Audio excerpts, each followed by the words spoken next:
21. maí. Reyndu aldrei að trufla leið annarra. Allar mannverur verða að finna sína leið og ná markmiðunum á sinn eigin hátt. Sumir gera það með hugleiðslu, aðrir með íhugun, bæn eða vinnu, en aðrir gegnum sambönd við fólk. Leyfðu öllum að finna sína eigin leið og fylgja henni. Ráfaðu aldrei stefnulaust breiðstræti eða skuggavegi freistingana, eyðandi dýrmætum tíma og orku. Fylgdu hinum beina og þrönga veg, misstu ekki sjónar á markmiðunum sem er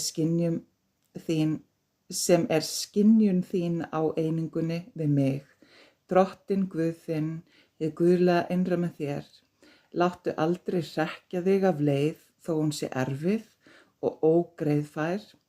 Haltu áfram og vertu þess fullviss að þú muni ná markmiðunum. Andlegt líf er ekki fyrir þá sem eru huglausir eða hræddir við að horfast í augu við sannleikann. Hræddir að ganga beint inn í ljósið, vertu sterkur og hugrakkur, settu hönd þína á mína og ég mun leiða þig sérhvert skref á leiðinni, ef þú aðeins leyfir mér það.